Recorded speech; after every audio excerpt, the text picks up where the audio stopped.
계속해서 광미경 변호사의 법률 칼럼 이어집니다. 안녕하세요.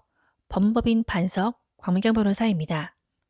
지난 시간에는 관습법으로 인정된 분묘기지권의 종류에 대해 알아보았습니다. 분묘기지권은 조상의 분묘를 수호하려는 관습이 인정되어 다른 사람의 토지에 분묘가 설치되었더라도 그 분묘와 주변의 일정 면적의 땅에 대해서는 사용권을 인정한다는 법리인데요. 이는 토지 소유자의 재산권을 과도하게 제한한다는 문제가 또한 제기되어 왔습니다. 이러한 문제를 해결하고자 장사 등에 관한 법률, 이른바 장사법이 2001년 1월 시행되었는데요. 당시 매장 및 묘지 등에 관한 법률을 전면 개정한 것이었는데 분묘의 설치 기간을 제한하는 등 묘지 증가 억제 등을 위한 제도를 마련하기 위한 개정이었다고 합니다. 장사법은 공설묘지, 문중묘지 등 집단화된 묘지에 분묘를 설치하는 경우에는 분묘 1개당 점유 면적이 10제곱미터를 초과할 수 없도록 하고 개인묘지도 묘지 면적을 30제곱미터를 초과할 수 없도록 하였습니다. 불법묘지 연고자가 당의 묘지의 이전 명령을 받고도 이행하지 않으면 이행강제금을 부과할 수 있는 근거 또한 마련되었습니다.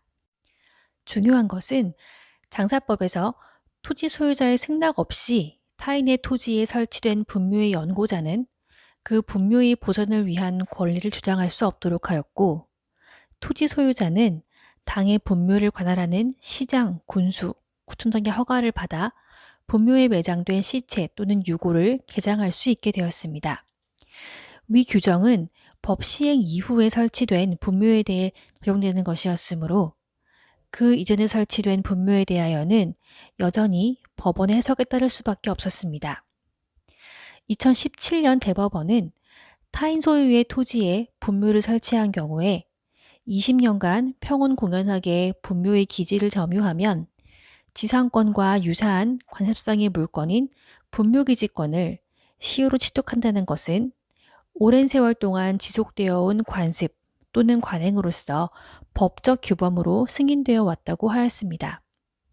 따라서 이러한 법적 규범이 장사법 시행일인 2001년 1월 13일 이전에 설치된 분묘에 관하여 현재까지 유지되고 있다고 판시하였습니다. 대법원은 이와 같이 분묘기지권의 시효 취득을 우리 사회에 오랜 기간 동안 지속되어 온 관습법의 하나로 인정하였는데요. 대법원이 오랜 기간 동안 사회 구성원들의 법적 확신에 의하여 뒷받침되고 유효하다고 인정해온 관습법의 효력을 사회를 지배하는 기본적 이념이나 사회 질서의 변화로 인하여 전체 법 질서에 부합하지 않게 되었다는 등의 이유로 부정하게 되면 기존 관습법에 따라 수십 년간 형성된 과거의 법률 관계에 대한 효력을 일시에 뒤흔드는 것이 되어 법정 안정성을 해할 위험이 있다고 하였습니다.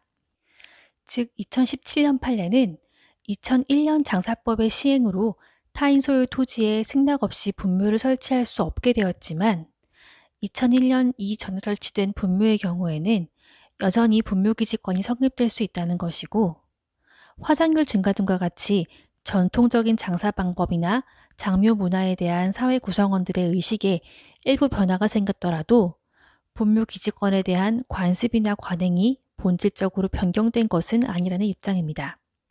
따라서 2001년 이전에 설치된 분묘로서 20년간 평온공연하게 분묘의 기지를 점유하는 경우에는 분묘기지권을 취득할 수 있다고 보아야 합니다. 오늘은 장사법 시행과 그 이전에 설치된 분묘의 시효 취득에 대해 알아보았습니다. 감사합니다. 감사합니다. 감사합니다.